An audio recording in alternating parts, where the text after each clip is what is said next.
In this lesson, we'll apply the styling to admin.html so that by the end of the lesson it looks like this.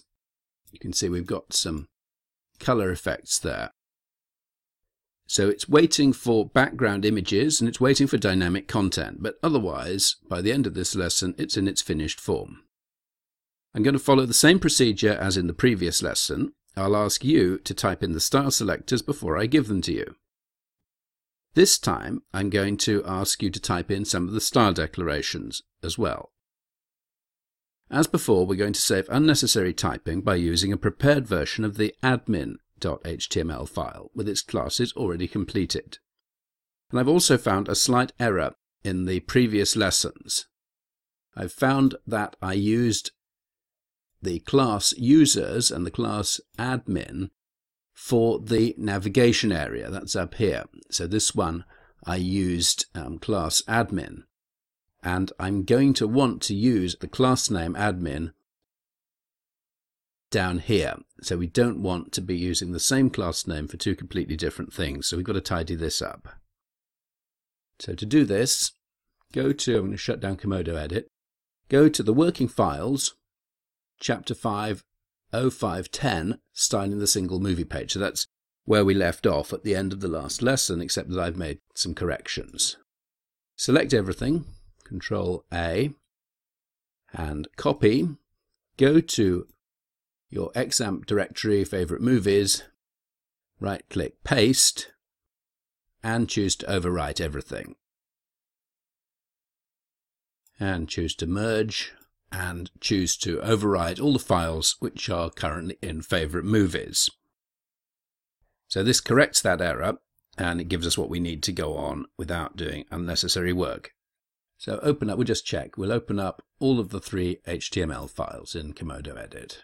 And you can see index.html, now we have class equals users menu instead of users, and admin menu instead of just admin.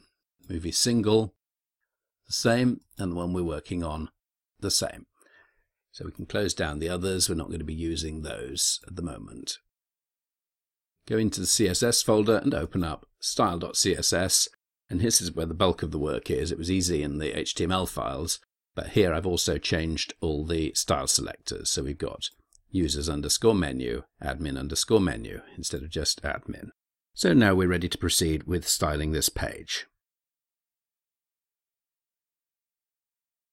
The central part of admin.html is a table,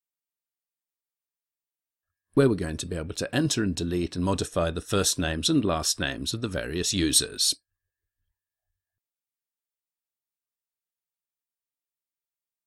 So this main part of the page is enclosed in an HTML section with the class name admin. That's where I'm using that class name now. Inside that, we've got a div called admin_users. The reason I've done this is I'm going to use it for a bit of spacing, but also I've given myself the option that if I want to style the movies admin page differently, then I can call that one admin_movies. Actually, I'm going to style them the same, but it gives me the option.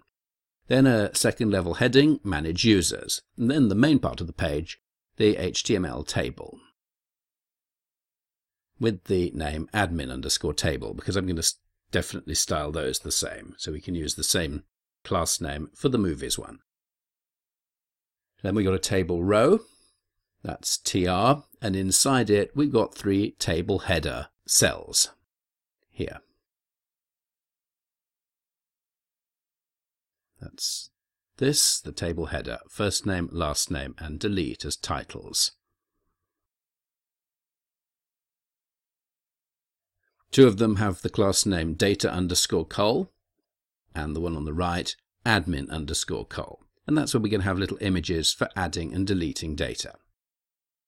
For the rows, TR again, table rows, which already have data in them, I've given the class name dataRow. And then inside we have TDs, that's the table data cells, that's the actual cells here. And inside those we have input fields with the class name data. They're text input fields, and we've got to give them a name. So first name and last name, and I've put some dummy values in. Then the cell on the right is called delete cell. And inside that we've got a div, and we're going to use the div later to position the background image. For the moment we just put the word delete in there. So then I've done another identical data row with different dummy data in it. And then after that, this row is where we're going to enter new data. So I've given this a different class, new data row. And inside that, the input boxes have the class new data. Again, they're text, inputs, and they have the same name, but empty values. And then on the right, we have the class insert cell, and again, that encloses a div with the word insert inside. And that's the end of the table, the end of the section. Now open up style.css and we'll begin to style this page. Find the point after the last of the users menu styles and before favs list. I keep my styles more or less in the same order as they appear on the page. So we'll look back at the HTML, and I want you to write the class name now which targets this, the div with the class name admin_users. So I want you to write that into style.css yourself before I give you the answer. And you should have entered .admin_users in the curly braces. I hope that you're familiar now. We need the dot because it's a class name. So I want to style this by pushing down the title from the top and pushing it out from the left with margins. So I want you to write those styles to give it a 40 pixel margin at the top and a 50 pixel margin on the left before I tell you how to do it.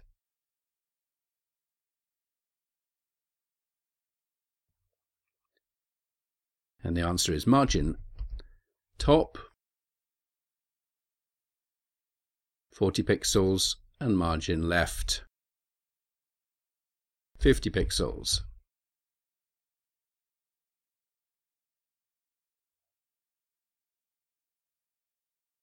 And I've just realized that we haven't actually got this up in the browser, so we need to go back to favorite movies and open this up in Firefox.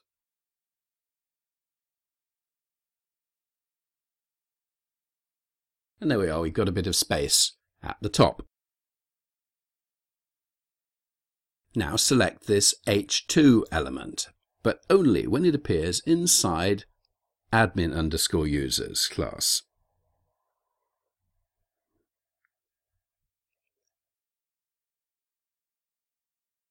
So this is a parent-child selector .admin_users space H2.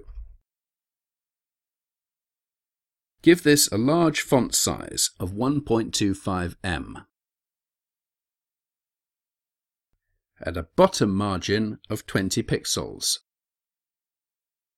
Save and refresh, and we've got that H2 looking the way we want it. Now target the table itself with the class name admin_table in the style sheet.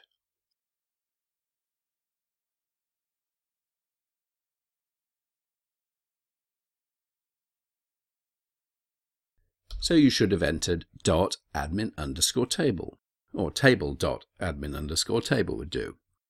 Give this border spacing, the border spacing property of 2 pixels.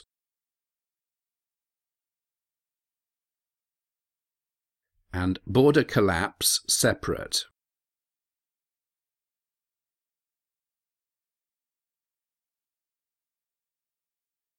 Save and refresh.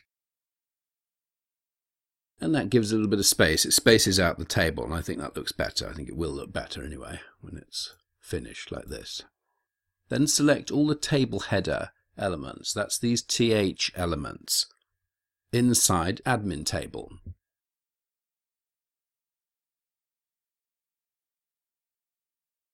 So the selector should be .admin table. It's a class. It's a parent-child selector space TH.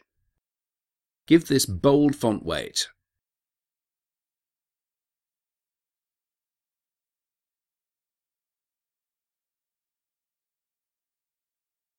Make the text align to the left.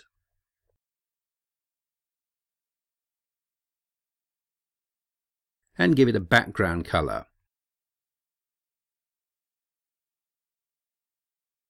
With the hex code F1, F1, F1, and that matches the header. Save and refresh, and that's come into action.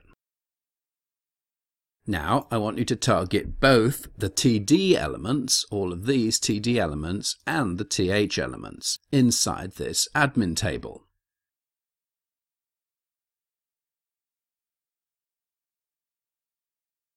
So for this you should have used .admin table, or you could put table.admin table, th, .admin table, space again, td. So we've got a list of parent-child selectors, selecting both of those elements. Give these a height of 35 pixels.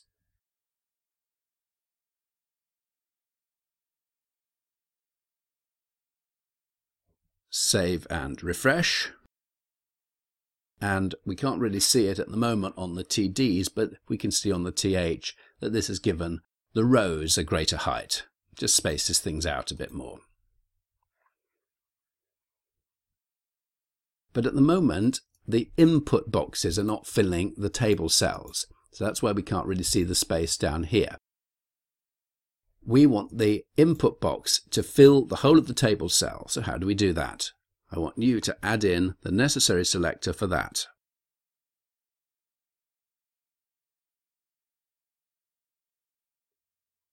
So what we do is we add to the list .admin_table input. Go back, save and refresh, and go back. And now the text input fills the table cells 100% vertically. Give this list of selectors also a width of 200 pixels. Save and refresh, but it's too wide over here now on the right, so we need to change that.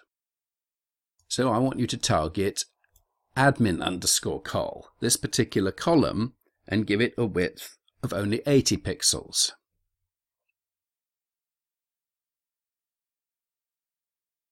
So your style declaration for this should be .admin table,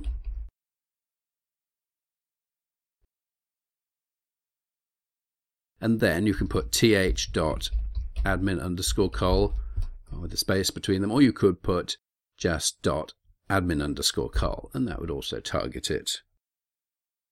And we give this width 80 pixels. Save and refresh. It's a good idea to check things all the time to make sure that things are not going wrong. Okay, that hasn't worked. We've still got a width of 200 pixels. Why is that? Let's go back and look. I think it's because we've targeted all the TDs, haven't we, including these, and given them a width of 200. So I think what we need to do is to target td.delete cell, comma, and td.insert cell, and give them a width of 80 pixels as well.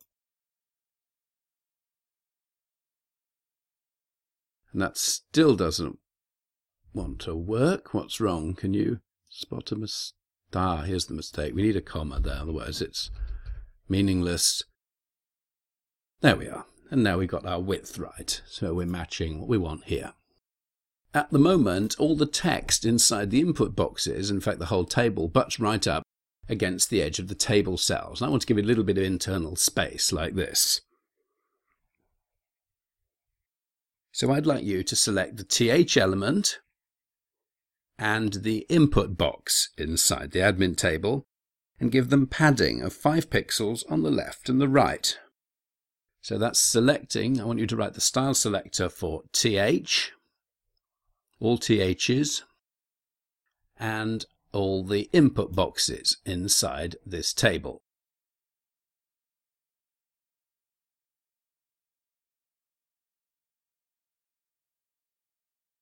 So the style declaration should be .admin table, the parent, and then the child selector th, and then it's a list.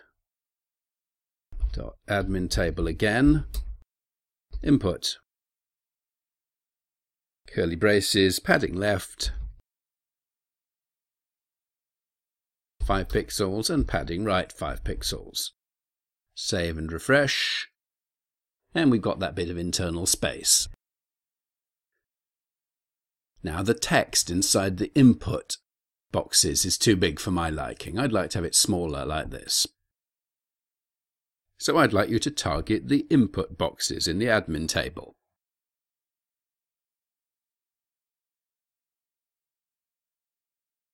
So the answer should be .admin table again, input, curly braces, font size, and I'll give it 0.9 em. Save and refresh,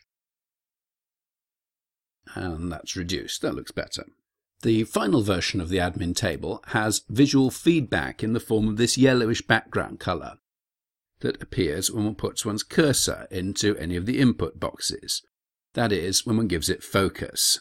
So I want you to target all input boxes in the admin table now, which we've already done here, but as we did before using the hover pseudo-selector :hover, I want you now to append the focus pseudo-selector to style all of these input boxes when they get focus, i.e. when the cursor lands in them.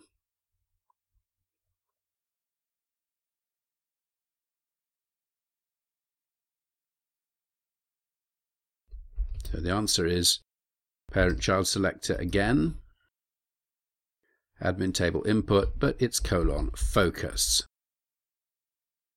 And we're going to give it a background colour, and the hex code for this is FEE 5AC.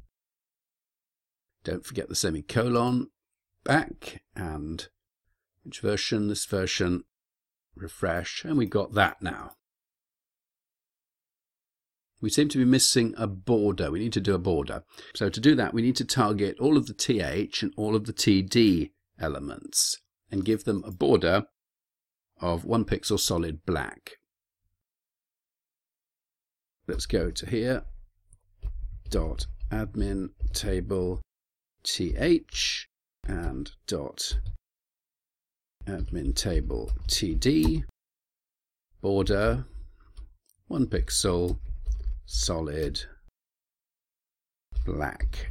Go back, save and refresh, and go back and check that. And that's much better. Now we've got our border, we've got our background colour. Copy that, and I think it's time to check this in various different browsers. So Firefox seems okay, but it's not quite the same as the finished version, is it? Let's check Opera. Opera looks okay. This is Google Chrome. It's got a really pronounced brown outline round it, which I don't like at all. Actually, Firefox has it as well. Now we'll try Internet Explorer.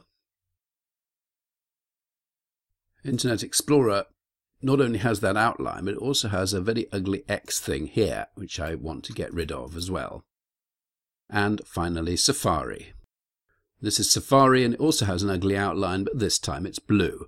So I want to get rid of this outline. So we'll remove this by giving input, that's all input boxes on the whole of the website, outline none, and border none. And if we refresh now, we'll find that those ugly outlines have disappeared. So that is Opera, that's okay.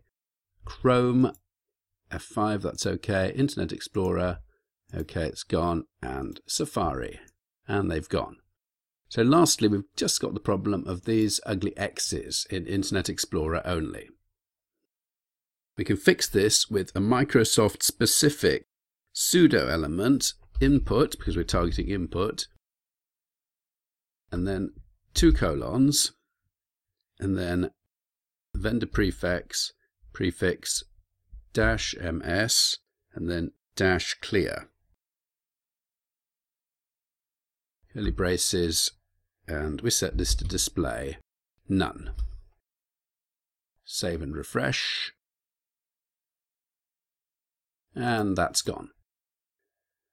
So that deals with that. We've done the admin page, and now we're going to move on to the last lesson in styling, how to add the various background images.